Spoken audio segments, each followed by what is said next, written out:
What's up, everybody, and welcome back to Tide Talk. It's Wednesday, September 18th, and we're back in the away end to preview RIFC's upcoming home match versus Tulsa. So cozy up, crack a beer, and let's dive into this one.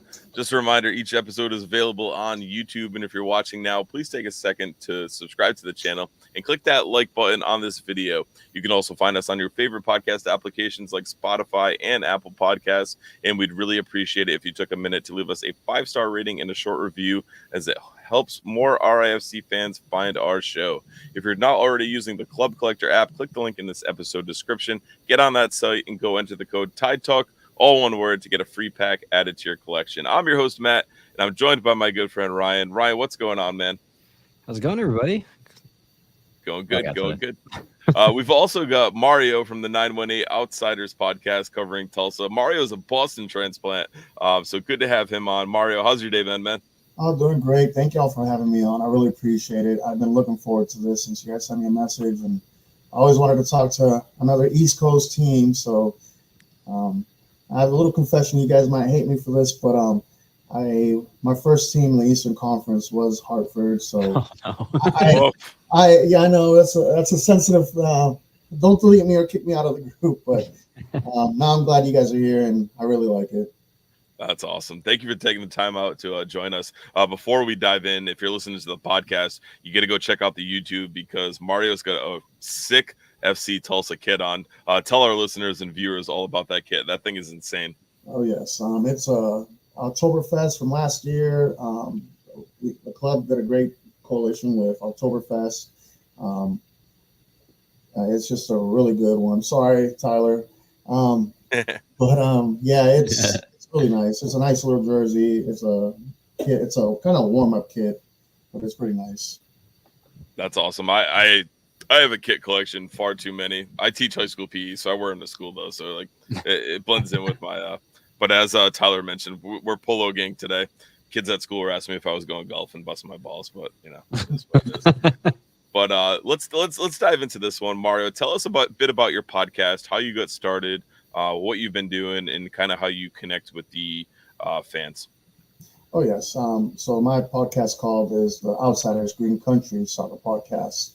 We try to do bi-weekly or weekly sometimes. It depends on the schedule. I've been doing podcasting for probably a good 6 or 7 years now, off and on. I first started the Vamos Tulsa podcast. It was Spanish related, and we kind of got away from that. And then me and my other buddy that I met up, he's a season-long supporter as well. We started the 918 Soccer podcast. Outsiders. It's a little play on word.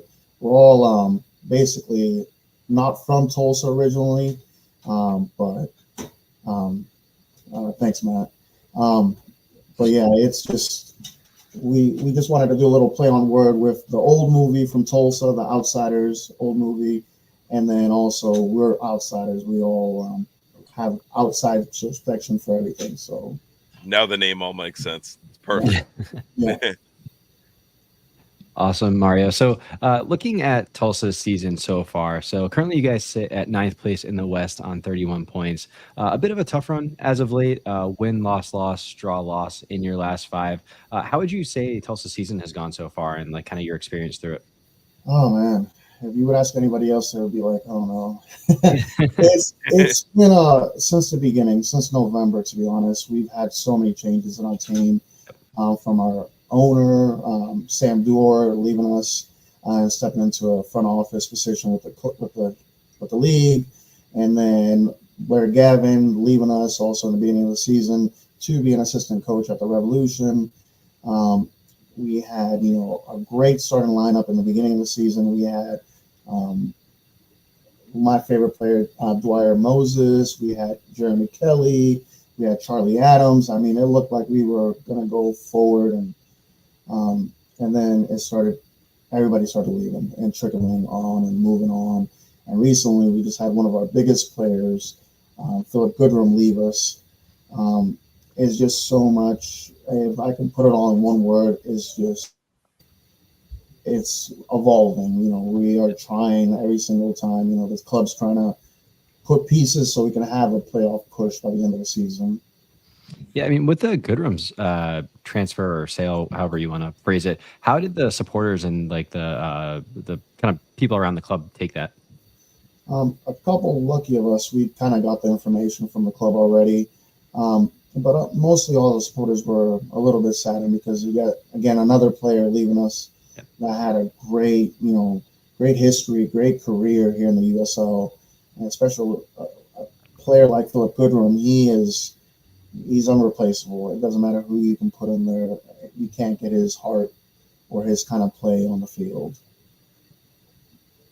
I guess we can totally relate to that, just kind of being a first year team and really kind of evolving ourselves and getting new things going there.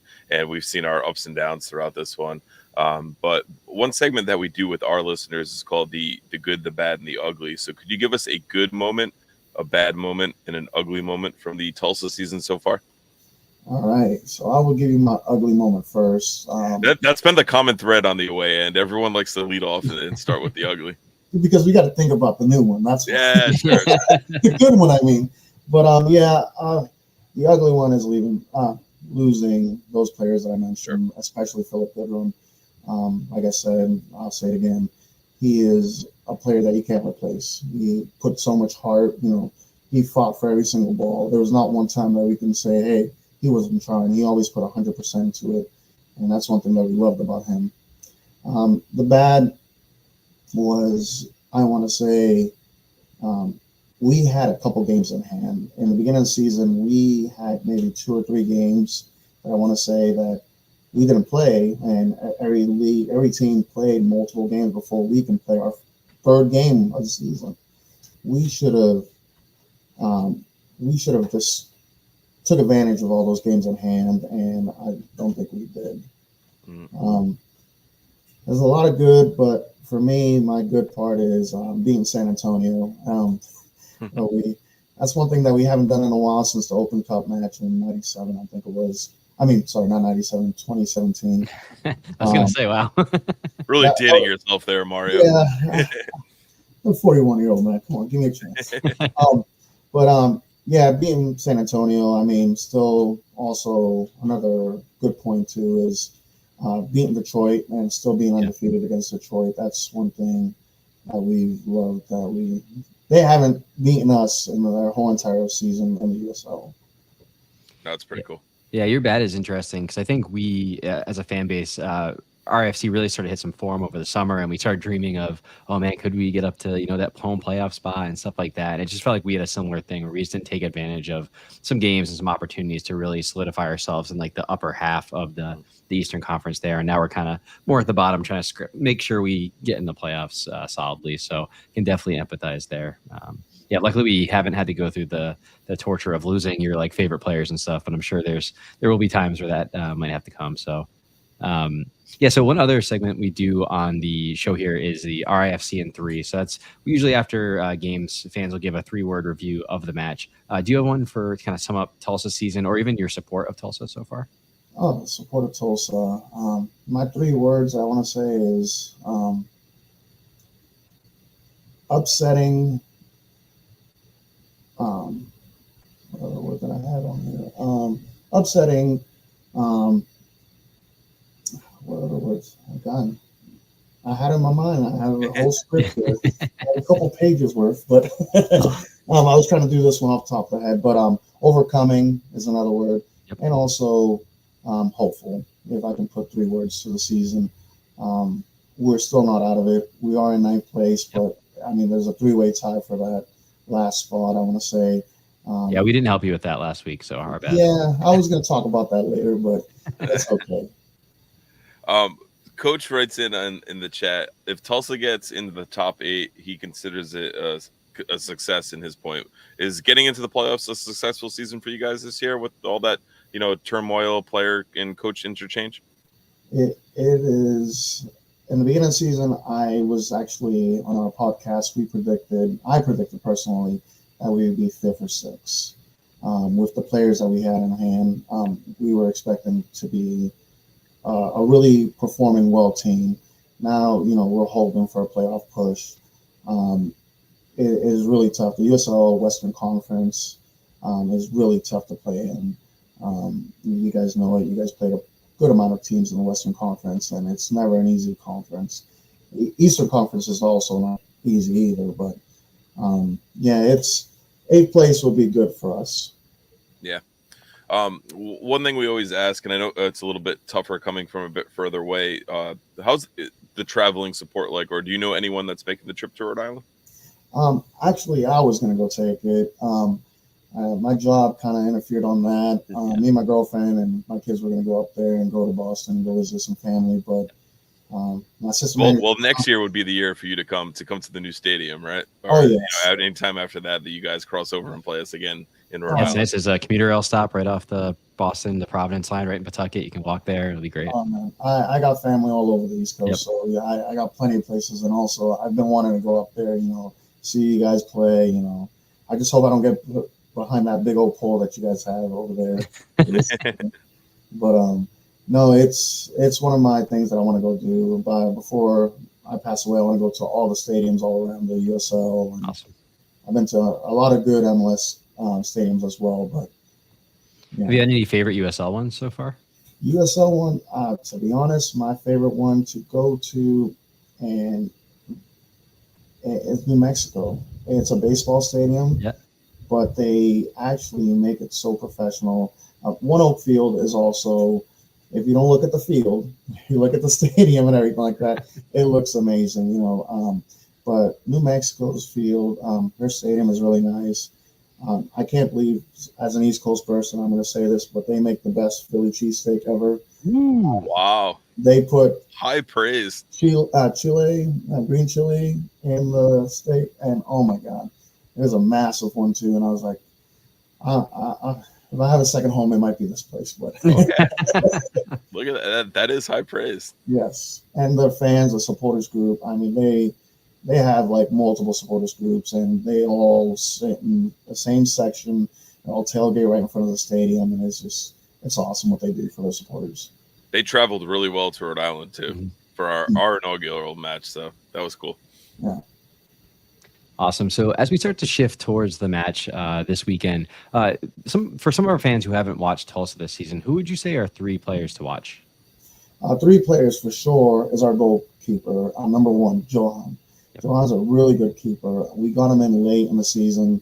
We actually had him in the preseason as a trialist. He didn't make it because we had a couple of good other goalkeepers in front of him, but Johan is a really good goalkeeper. He's kind of saved our hides so many times in the game. I mean, he might be small in stature, but he knows how to block. He has made mistakes as a rookie, in his first season with us, but I see high potential for him in the future. Another player that you need to watch out for is Biboot, our new loanee. He scored that goal against Detroit. He's really tall, knows how to hold the ball, control the ball. Really, really, really good player. Set pieces, I really haven't seen so much, but I think he'll grow into it. My third, and this player, I've been talking about him since the preseason, Pacheco Diago, Portuguese, really good player. I wish he was more of a striker instead of playing more wingback, because I think he can score goals for days.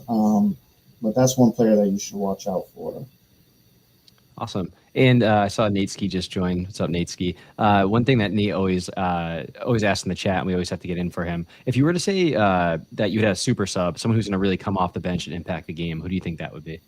Well, I got 2 players for y'all. Number 1, Milo. Milo is a really good player. He came out of, I think it was Michigan from a couple of years ago from the draft. He's a really speedy winger, can control the ball well. First touch is really good. He is really fast, always comes out the bench, and he puts that little high energy in the game. So to be on the lookout for him. My second player matches the same kind of energy-wise, Alex DeLue. Alex DeLue has actually been coming off the bench a lot lately, and he's been playing that striker. If you leave him one-on-one with one of the defenders, I think he'll have a shot on goal and score. He hasn't scored that many goals with us this year because Goodrum and other players as well, but If I can put a third one, and I'm sorry for saying adding an extra one, Stefan. Stefan's a really good striker. He came from the MLS Next. I think it was Philadelphia Union too. He's a really good striker. I think this USL Championship is a way lot more intense than MLS Next. Yep. If he gets the confidence and also the experience, I think he would be a proven goal scorer, game on and game off.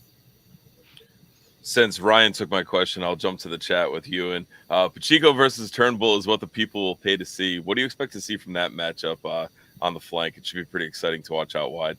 That matchup, yes. I think Pacheco would be more defensive in this game against Turnbull because I've seen what Turnbull's done. I expect high pressure. I expect him not to expect Pacheco in his face the whole entire game. But Pacheco, when he has the ball and he's offensive, I'd be careful because he can outrun everybody with the ball one-on-one. One other thing I wanted to ask you about, you actually asked me about it before we got on the air, was how do we like JJ Williams? So would love to get your thoughts on JJ as a player and the time that you saw him play with Tulsa. No, I love JJ. We miss him here in Tulsa. He was a great guy on and off the field. He was always chatting with us supporters. JJ is a great ball holder, up top, header, specialty. He's a good, when you have him one-on-one with the goalie, he's a great striker as well. I know he's been having some issues with you guys lately, but... Well, hold on, Mario. Issues is how some people might phrase it. Ryan and I think talking with you off here, can appreciate hold-up play, what it is, what it means to the other 9 outfield players. And JJ Williams is that guy. When he's out there and he's winning duels and people are playing off of him and it's sending forward, he might not get a goal. He might not get an assist. He gets a lot of hockey assists, I would say, based on that, given that stat line. But give us your take on the importance of what he gives for hold-up play, because I think people that, we're a newer soccer fan base. I think that we have a lot of newer soccer fans in the community, and the fact that one of our big number 9 signings isn't scoring or assisting goals or contributing to goals is a problem. But knowing what that hold-up play brings to the rest of the team, I feel is invaluable. I know Ryan does as well. So hopefully you can chime in and convince some of our listeners that even though he's not scoring goals, he's doing good stuff for this team. There's multiple reasons why that's always a good thing. Me personally, I have a love-hate relationship with that decision a little bit. Sure. But I think everyone in world football does, right? Oh yes. Yeah. But for the new fans and the people that are a little bit on the negative side of that, it's great to have a hold-up player. It brings up the offense to go forward. Have one player that's holding up the ball so he can pass it off to another player, like your other player, Dika, Albert Dika or Turnbull. It's a great to have. Also him being that second hockey pass assist is a great thing as well. Like I said, personally, I'm not a fan of it. I like 2 strikers up top. We in Tulsa, we've been doing that for the past, I want to say, ever since we've been a franchise, and it's just it doesn't work for us. If you look at all the championship teams that have won, you don't see a attacking tall player winning it that I can remember. But it works, and if you have your team surrounded by that and playing through him as being an assist or a goal scorer, a win's a win, or whatever way you guys can get it, right? Exactly. That's it. There are haters out there everywhere. There are haters on a 2-striker system. There are haters on hold-up play. There are haters on pink chicken. It is what it is. People will hate just to hate. And the JJ Williams hate, in my mind at least, is just dumbfounded. It blows my mind because, like you said, also off the pitch, he's a great guy. Ryan will be the first one to tell you he uses my kids to talk to players after, and JJ is one of the best players we can talk to. He's so nice. We did a short interview with him at the new stadium, the construction ceremony. Just an awesome dude, like you said, Mario. Yes, he is. Totally. So as we kind of wind towards this match even more, and for everyone in the chat live, get your score predictions in there. So Mario, for Tulsa to come here and get all 3 points, what do you think the keys to that victory might be? So you guys play a 3-4-3. That's one thing that we love to see. The reason we love to see is because it's not matching our 4 defenders. Our 2 wide right and left backs are attacking constantly. One thing that I love that we've been doing a lot this year is high pressure. Whoever wins the middle wins the game, to me, to be honest. But if we do a high pressure, passing to JJ Williams, he might get the ball stripped from him from our good 2 center backs that we have. The way I see a victory is high pressure the whole entire first half. Kind of have our attacking forwards play a little, be in the sub actually, to be honest. But I see the battle between your tall 3 defenders against Reboot, and then our running guys just running the sides and just chipping in goals, and hopefully Pacheco or Milo or Stefan can get up onto the ball and score a couple goals. I see somebody wants me to do my prediction already, so Not yet, not yet. okay. Save it. Yeah. So I guess It was the grand finale. Yeah. So I guess the opposite of that question would be, if you think Rhode Island were to win, what do you think might happen on the night? A mistake from our defenders in the box, penalty goal. That's kind of been the theme of our past couple losses, that we've been doing silly mistakes inside the box. You guys, like I said, you guys have at least 4 guys that are over 6'2" that I can tell, and we don't have that kind of tall presence. Pacheco, he's 5'11". Meboot, I think he is 6'4". Sway, I think he's 6'2". Our next guy might be 5'11" or 6'1". So one thing that I can see is set pieces, you guys taking advantage of that. But other than that, it's going to be a tough match. I've been noticing you guys have a trend lately that you guys been tying a lot of matches as well. It's our favorite thing to do.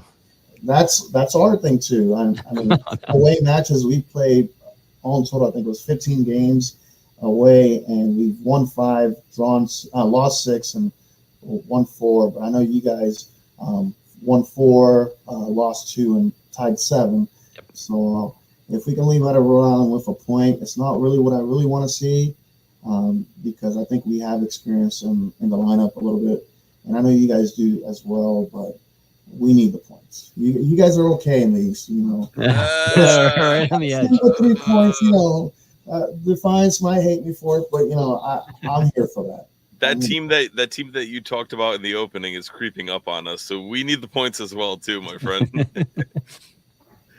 Go ahead, Mario. No. I was gonna say something, but I was like, you know what? I'm not gonna push on that wound a little bit. But people will find you when you do come to Tidewater. Come on, I'll tell you where I live at. All right, so it is that score prediction time. So I'm gonna hit the chat and check out a lot of them. Our guy Nate Ski says a gritty and grimy win, aka Nate took the easy road out and didn't want to put a number on this one, but did predict an RIFC. Oh, he did. Oh, did he? All right, we'll get to it. I'm sorry. Matt Hands, one of our bloggers for Tide Talk, put a 2-1 RIFC win. Personally, I think that's a lot of goals for this one, Matt, but I'll get to that in a little bit later. Tyler's also got a 2-1. Susan's got 4-0 Rhode Island. That would be fireworks for the youth night there. Sarah's got a 2-1. Nate had a 2-1. I'm sorry, Nate, for saying you took the easy way out. I got your number. I got ahead of myself in the chat there. Tyler's also got a 2-1. Let's go. Coach Almeida says Smith is going to have to play a 4-3-3 to beat Tulsa, and the score will be 1-0. We've also got Ewan, who's got a very long take in there. Completely forgot about Faisal Batash. The man can unlock a midfield. Tulsa is used to losing players. I hope he ends up with the RIFC. Nevertheless, 2-0 RIFC. Matt also added, much like Calvin Johnson was for the Detroit Lions, one could say with his height and physicality, JJ is the Megatron of RIFC. I love that take, Matt Hands. You are at Chef's Kiss. You get that one. Absolutely. If you're listening on the podcast, go watch Ryan's reaction to that take. It's totally worth it.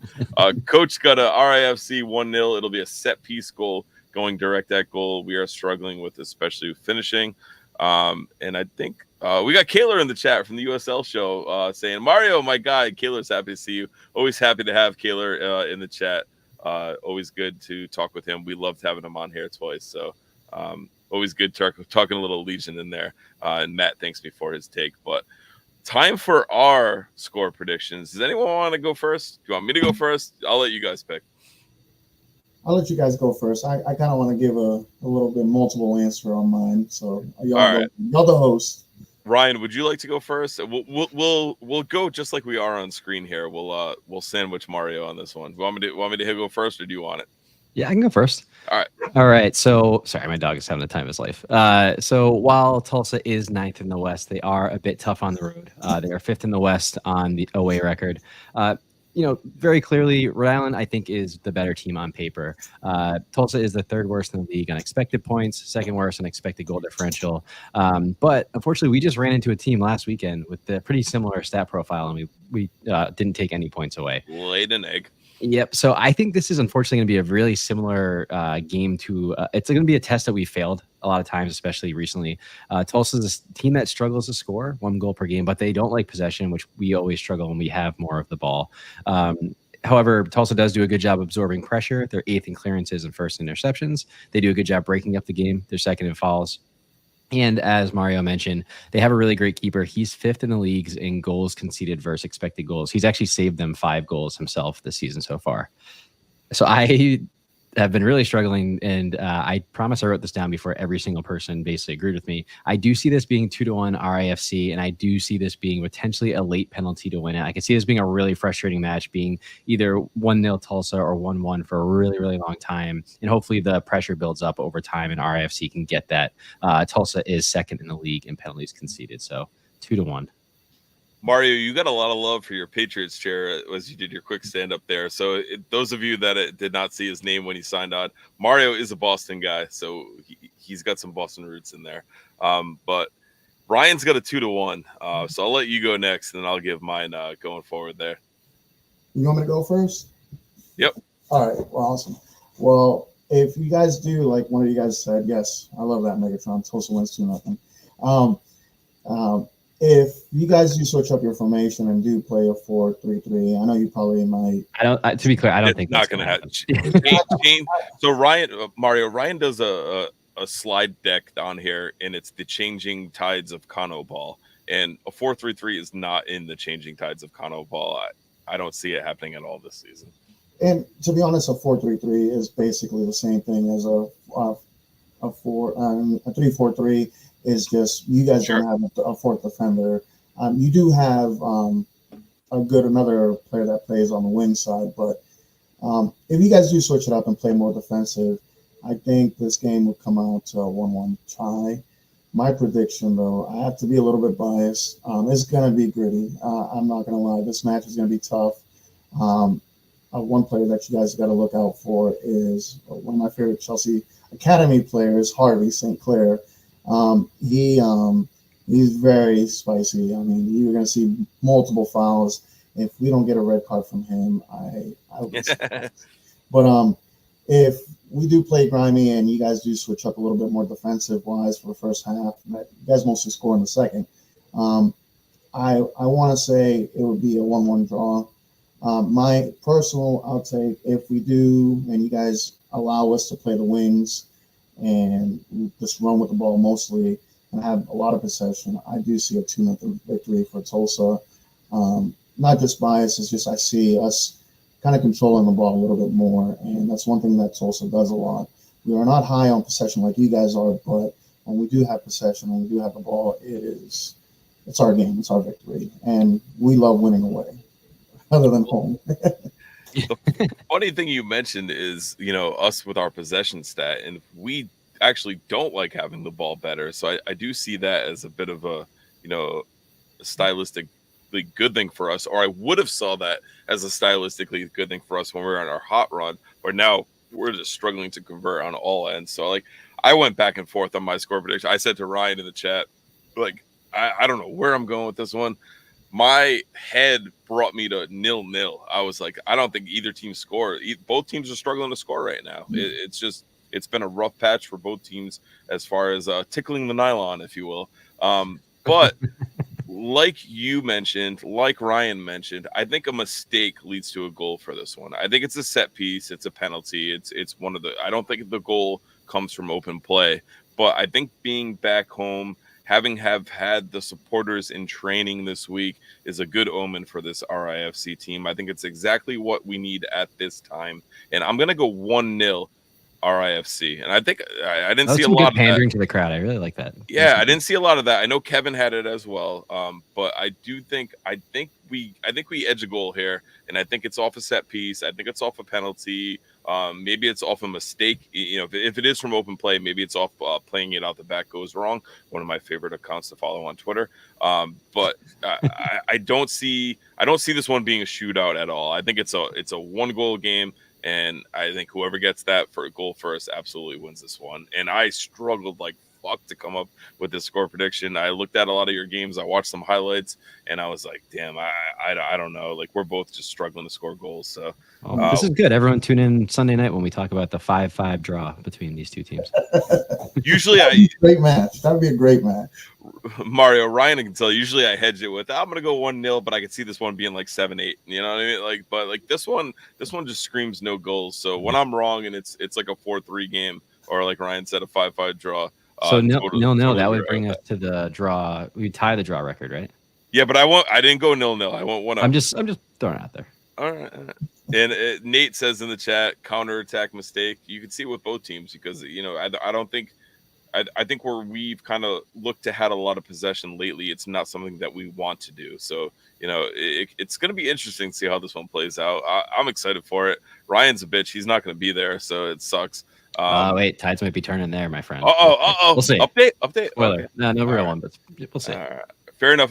Mario was saying before you hopped on too, Ryan, that he's a big Boston college sports fan. So Ryan might be going to the BC football game, Mario. That was the illusion there. So we'll see what happens there. But I think it's going to be a fun one. Bring your ponchos. It might rain a little bit, but it hasn't rained at all like here lately. Evan might tell you otherwise. But I think it's going to be a lot of fun. It sucks that it's 7:30 p.m. start for a kids' night. That stuff just bothers me, but it is what it is. I've got a morning full of soccer with both boys, so I think it's just me and Zach. I don't know if Kelly and Graham are coming to this one just because it's a little bit later. But are you really complaining about playing on Saturday night when we've been playing on Sundays at 5:00? That sucks even worse. Sucks even worse because we are blazing. It's still hot here in Tulsa. Hell yeah! It's like 90s, like high 80s, high 90s or 100, and it's blazing. And literally our section, because I sit right behind the supporter section, right behind the goal, the sun is blazing right at us. A lot of people say, "Where's all your supporters?" Oh yeah, they're sitting up there by the. They're in the shade, man. Because I love my tan and all, but I just can't come out in the charcoal. You're a Northeast guy. We're not built for that. I'll just say, as far as like complaining about it, it's just from like I take my son to games, and my wife and my other son do come to most games too. So like this should be a kid friendly league. So as far as like start times, make it kid friendly. That's all. It's fall in New England. You can start at 4:00. It's okay. It works. You know what I mean? You mentioned though sitting behind the supporters section, and before we get on, you kind of talked about your affiliation and helping start some of those up. So do you mind sharing that with our listeners? Yeah. So in 2014, there was a newsletter out there saying, "Hey, professional soccer coming to Tulsa." I moved here in 2009, and I thought I'm never going to see soccer in the state of Oklahoma. Then I heard about Oklahoma City, but I'm not going to go drive 2 hours to go watch them. And God, I didn't. Because they're not existing anymore. Knock on wood, they never do. But that's down the road, and that's something else. But I on that meeting, me and 7 other guys, we kind of got together and we formed the Roustabouts. I was one of the leaders in the kind of like council that we had, and then we kind of switched the name of the team and everything like that, and we kind of wanted to start something different. And the leadership at the time for the Roustabouts wanted to change it to their to their new name. It's going to be 83 United, and that's what's been called here lately. Me personally, me and 10 or 20 other guys, we love the main supporters group, but we're kind of, we don't want to follow the same rules. You know, we don't want to charge people membership. You know, so That's we cool. just wanted to be the rowdy ones in the front. You know, giving the goalie hell, saying his shoes need to be tied. You know, give him hell as much as we can. Flipping everybody off, and at the end of the game, cheering them on for performing well. But I'm trying to keep it PG-13 because my daughter's in the other room. But no, other than that, our supporters group's called 918 Brigade. We started that. I actually wanted to call that from the beginning, but other people outnumbered me, so we call ourselves 918 Brigade. It's a coalition. We kind of put the Wrench Maidens, that was a female supporters group, Lay Union, all together, and so we call ourselves 918 Brigade. That's pretty cool. Thanks for sharing that. Very cool story. But we definitely appreciate you taking the time out to join us and preview this one. Ryan, any final thoughts you've got for us? Again, I'm just really excited for this 5-5 like goal extravaganza we're about to all watch. It's gonna be fun. Yeah, but no, yeah, thanks as always, Mario, for coming on and joining us. And our fans always love learning more about our opponents, especially the Western Conference, which we see a little bit less of, which is great. So yeah, appreciate the time. No problem. I just want to let y'all know, and also your fans that are listening to this, if y'all ever in Tulsa, please do me a favor. Reach out to me on Twitter, Facebook, on any kind of site, social media. Come out to Tulsa if you can. I know it seems like it's a little really dinky town, but it's actually a really fun town. It's very diverse. It's really fun.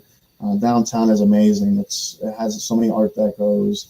It's not just a soccer stadium. It's a baseball stadium that we play in.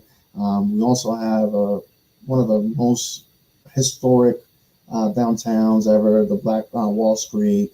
Yep. We have a couple concert venues that are really famous. A lot of people come out there. It's really chill, nice. Everybody's super nice with each other. If ever come out here, it's super cheap. That's why I'm in Tulsa, Oklahoma. I don't want to pay $4,000 for a 2-bedroom apartment when I can pay $800 for. So it's super nice. Do me a favor, guys. You too, Ryan, Matt. If y'all ever in town, come holler at me, man. The first drink's on me, maybe the third and fourth as well. Yeah, awesome. Definitely have to make the trip when RFC goes out there. I did real quick, man. I'm sorry. No, go ahead. Keep your Arsenal and Tottenham scarf away from me, though. But everything other than that, it's good.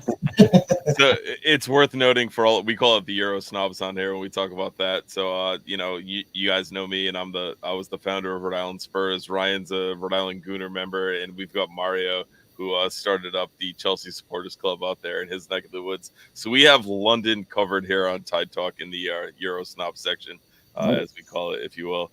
But I do want to mention, I love seeing Ryan's face when you said the price of rent out there, because Ryan just bought a house and he's shitting his pants right now after seeing that and shitting his wallet, maybe, if you will. But definitely, we appreciate you taking the time. You mentioned contacting you on Twitter, Instagram, Facebook, all that. Where can the people find you? So for the podcast, it's 918 Outsiders. For my own personal account, it's Boston Mario 918. You can check me out on there. If you ever want to check me out on Facebook, my name is Mariano Soler. I'm on there on the USL Championship page, always talking smack about Oklahoma City or something like that. Also, I just want to tell y'all guys, today is 918 Day. That's the area code for Tulsa. So it's 918 Tulsa Day today. So, Vamos Tulsa, by the way. Beautiful. Awesome. Appreciate that. Before we sign off, it's also worth knowing that Matt Hands, Evan wants to give you his quarter of an inch if you want it. But I think this was a really fun one, Mario. So appreciate you taking the time to join us and preview that. We can definitely be in touch and talk after this one. But that'll wrap things up for this one. Remember, Tide Talk is more than just a podcast. You can find us on Twitter, Instagram, and Facebook for daily social media content. Click that link in this episode description to follow all of our accounts. I've been your host, Matt, for Ryan and our good friend Mario from Boston, but out there in Tulsa. Thank you for joining. We'll see you next time. And as always, up the tide. Up.